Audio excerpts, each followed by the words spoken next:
السلام علیکم دوستو، US چینل پر ڈاکٹر مطلب احمد آپ کو خوش آمدید کہتا ہے۔ آج جس مرض پر بات کروں گا یا جس آرگن پر بات کروں گا اس کو پراسٹیٹ گلینڈ کہتے ہیں۔ مردوں میں پائے جانے والا غدود جو پیشاب کی نالی کے شروع میں مثانہ کے نیچے لگا ہوتا ہے، یہ غدود مردوں کی جنسی زندگی میں اہم کردار ادا کرنے والا ہوتا ہے۔ مزی کا اخراج اس ہی غدود کی مرہون منت ہوتا ہے یا مزی اس غدود کی رطوبت ہوتی ہے۔ اس غدود کی بڑی مرض غدود کا بڑھ جانا ہوتا ہے، جس کی عام علامات پیشاب میں رکاوٹ اور رات کو بار بار پیشاب کی حاجت ہونا ہوتی ہے۔ پراسٹیٹ گلینڈ عام طور پر 50 سال کی عمر کے بعد بڑا کرتا ہے۔ اس کا عام سائز 20 گرام یا ایک چھوٹے اخروٹ کے برابر ہوتا ہے، جو مختلف وجوہات کی بنا پر خاص طور پر عمر کے بڑھنے کے ساتھ ساتھ یہ بڑھتا رہتا ہے اور یہ 200 سے 300 گرام تک بھی دیکھا گیا ہے۔ عام طور پر ایلوپیتھی میں اس کا اپریٹ ہی بہترین سلوشن مانا جاتا ہے، جبکہ ہومیوپیتھک میں بہت ہی اعلیٰ ادویات موجود ہیں۔ عام طور پر یہ بڑھنے کی وجوہات جنسی مشاغل کی کمی یا زیادتی، قبض کا رہنا یا قبض کی وجہ سے یہ تھوڑا سا زیادہ تنگ کرتا ہے، بیٹھے رہنا، کسی بڑی بیماری کے نتیجے میں بھی یہ بڑھ سکتا ہے۔ عمر کے بڑا ہونے میں اس کا بڑھنا خاص وجہ ہے، یعنی بڑھاپے کی یہ مرض اس کو آپ کہہ سکتے ہیں۔ جیسے شروع میں نے بتایا ہے کہ مزی کا اخراج اس ہی غدود کی وجہ سے ہوتا ہے، تو اب آگے جتنی بھی علامات اور ادویات بتاؤں گا اس میں جنسیات کے طور پر یعنی مزی کے اخراج اور پیشاب کی رکاوٹ پر ہی بات کی جائے گی۔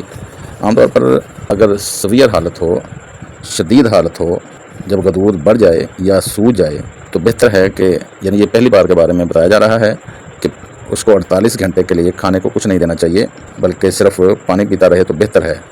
پانی بھی اس حساب سے پینا چاہیے کہ مثانے کو بالکل بھی فل نہ کر لے، یعنی اس کو مکمل طور پر بھر نہ لے۔ جیسا کہ میں بلیڈر کے چیپٹر میں بتا کر آیا ہوں کہ پیشاب جمع کرنے کی صلاحیت مثانے میں 250 ml تک ہوتی ہے، جبکہ آپ پانی پی پی کر اس کو غبارے کی طرح پھیلا لیتے ہیں تو اس میں 700-800 یا 1000 ml سے بھی زیادہ پانی یا پیشاب جمع کر لیتے ہیں، جبکہ آگے پراسٹیٹ گلینڈ بڑھنے کی وجہ سے پیشاب خارج نہیں ہوتا، جس سے بہت زیادہ تکلیف ہوتی ہے، بہت شدید درد ہو جاتا ہے۔ اس درد میں اگر آپ چاہیں تو متاثرہ جگہ پر یعنی پیڈو پر گرم گرم ٹکور کریں اور ٹھنڈے پانی کی پٹیاں ادل بدل کر کریں۔ اگر پیشاب خارج ہو جائے تو بہتر ہے، وگرنہ آپ کیتھیٹر لگوا کر پیشاب ضرور خارج کروا دیں، وگرنہ گھٹنوں پر بہت برا اثر پڑ سکتا ہوتا ہے۔ عام طور پر پیشاب کی رکاوٹ کے دوران sabal serrulata, solidago, calcarea carb, baryta carb, conium, digitalis, spongia, selenium, thuja, apis یہ دوائیں زیادہ کام کرتی ہیں۔ کل شروع کی حالت میں کچھ ڈاکٹر حضرات ایکونائٹ 12X اور پلسٹیلا 12X بھی ادل بدل کر دیتے ہیں اور ساتھ سیبل سرلاٹا کیو بھی بار بار دیتے ہیں۔ اور جیسے میں نے پہلے ابھی بتایا ہے کہ پیڈو پر یعنی پبس بون کے تھوڑا سا اوپر گرم گرم ٹکور اور ٹھنڈے پانی کی پٹیاں ادل بدل کر کرنے سے بھی پیشاب کی حاجت ہو جاتی ہے۔ پیشاب کرنے جائیں تو وہاں زور نہیں لگانا چاہیے، یعنی یہ ایڈوائز کہہ لیں کہ جب آپ پیشاب کرنے جائیں تو بالکل آرام سے پیشاب آنے کا انتظار کریں، کیونکہ عام طور پر یہی مرض ہوتی ہے، پیشاب خارج نہیں ہو رہا ہوتا۔ جب پیشاب خارج نہیں ہو رہا ہوتا تو مریض یا فرد زور لگا لگا کر ان پٹھوں کو اور زیادہ اکڑا لیتا ہے جنہوں نے پیشاب خارج کرنے میں معاونت کرنی ہوتی ہے۔ زور لگانے سے پٹھوں کے اکڑاؤ سے درد سویئر ہو جاتا ہے، جو بہت شدید ہو جاتا ہے، جس سے بے ہوشی تک بھی آ سکتی ہے۔ اس وقت کیتھیٹر ہی بہترین سلوشن ہوا کرتا ہے کہ کیتھیٹر لگا کر پیشاب کو خارج کر دیا جائے۔ پیشاب خارج کرنے کے لیے کئی بار مختلف پوزیشنیں استعمال کی جاتی ہیں، جیسے اکڑ کر یا جھک کر، کھڑا ہو کر بھی آسانی سے ہو جایا کرتا ہے۔ پراسٹیٹ گلینڈ پر جو زیادہ ادویات کام کرتی ہیں، یعنی پراسٹیٹ بڑھ جانے پر جو زیادہ ادویات کام کرتی ہیں وہ درجہ ذیل ہیں۔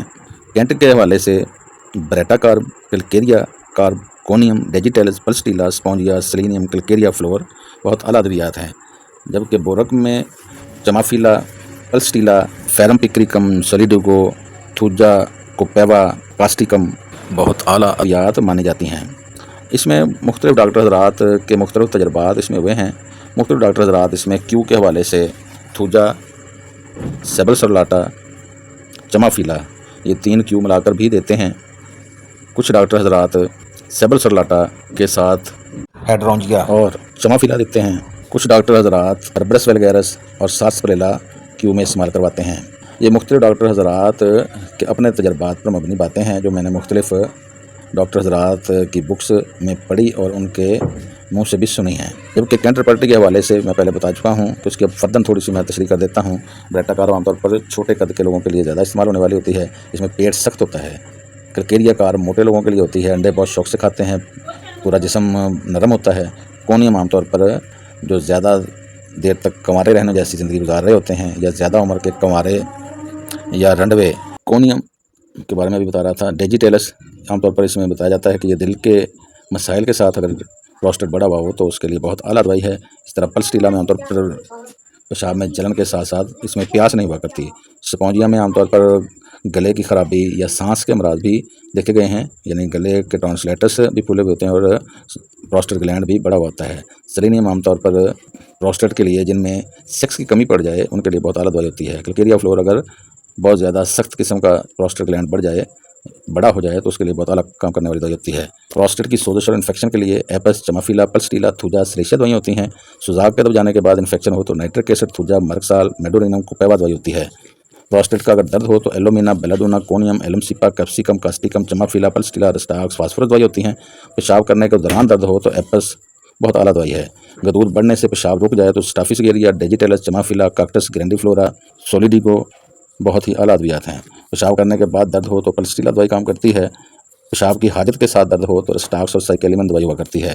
بیٹھنے پر گدود گیند کی نما محسوس ہو تو سی پی اور چمافیلا دوائی ہوتی ہے۔ پروسٹیٹ کی رطوبت کا اخراج زیادہ ہو یعنی مزی کا اخراج زیادہ ہو رہا ہو تو ایسڈفاس، سیلینیم، سیپیا، اسٹافیسیگیریا بہت اعلیٰ ادویات ہیں۔ ہر شہوت پر اخراج مزی بہت زیادہ ہو، کونیم، سیلینیم، ایسڈفاس، پلسٹیلا دوائی ہوتی ہے۔ شہوت کے بغیر ہی اخراج مزی ہو تو سیلینیم، فاسفورس، نیٹرم اور لائکوپوڈیم دوائی ہوتی ہے۔ ہوا کے اخراج کے ساتھ مزی کا اخراج ہو تو میگنیشیم کارب دوائی ہوا کرتی ہے۔ عورت کو چھوتے ہی مزی کا اخراج بہت تیزی سے ہو تو کونیم ریگنس کاسٹس دوائی ہوا کرتی ہے۔ شہوانی خیالات سے مزی خارج ہو تو کونیم، نائٹرک ایسڈ، ایسڈفاس، فاسفورس، لائکوپوڈیم، نیٹرم اور دوائی ہوا کرتی ہے۔ بیٹھے بیٹھے اٹھنے پر مزی کا اخراج ہو تو سیلینیم بہت اعلیٰ کام کرتی ہے۔ پخانے کے دوران مزی خارج ہو تو کونیم، نیکسومیکا، ایسڈفاس، سیلینیم، سیپیا، کلکیریا، اگنیشیا دوائی ہوتی ہے۔ اگر پخانہ جو بہت سخت ہو یعنی شدید قبض والے پخانے کے دوران اگر مزی کا اخراج ہو تو ایسڈفاس، سلیشیا، نائٹرک ایسڈ، سلفر دوائی ہوا کرتی ہے۔ پخانے کے بعد مزی خارج ہو تو sulphur, nitric acid, natrum carb, calcarea, causticum, selenium, silicea دوائی ہوتی ہے۔ جوان لڑکی کے بارے میں سوچنے پر مزی خارج ہو جائے تو فاسفورس، نیٹرم دوائی ہوتی ہے۔ یعنی بیٹھے بیٹھے خود لذتی خیالوں کی ہو تو فاسفورس اور نیٹرم دوائی ہوتی ہے جس سے مزی کا اخراج بہت زیادہ ہو رہا ہو۔ پیشاب کرنے کے بعد مزی نکلے تو سلفر، کالی کارب، سلیشیا، نیٹرم کارب، ہیپرسل دوائی ہوتی ہے۔ پروسٹیٹ گدود سخت ہو جائے تو کونیم، کوپیوا، سلیشیا، تھوجا، سورینم، آیوڈیم دوائی ہوتی ہے۔ پروسٹیٹ گلینڈ بھاری لگے تو کوپیوا اور کونیم دوائی ہوتی ہے۔ گدودوں پر خارش ہو تو ڈیجیٹلس دوائی ہوتی ہے۔ پیشاب رکنے کے حوالے سے کچھ باتیں اور یاد آئی ہیں کہ اگر سولیڈیگو چھوٹی طاقت میں کام نہ کرے تو سی ایم دے کر بھی ٹرائی کرنی چاہیے ہوتی ہے۔ اسی طرح کلیمیٹس بھی چھوٹی طاقت کے علاوہ بڑی طاقت میں بھی بہت اعلیٰ کام کرتی ہے۔ اگر کینسر کی ہسٹری پائی جائے تو کارسینوسا اور کونیم بہت اعلیٰ کام کرتی ہے۔ پیپ پڑ جائے گدود میں تو سلیشیا، ہیپرسل دوائی ہوتی ہے۔ پروسٹیٹ کے بڑھنے سے پیشاب غیر ارادی نکل جائے تو ایلمسٹیوا، ایلوز، سسٹس کینیڈس، آیوڈیم، پریرا، بریوا، اسکیل کار اور تھوجا ادویات ہوتی ہیں۔ بات کر رہا تھا پروسٹیٹ گلینڈ پر۔ والسلام۔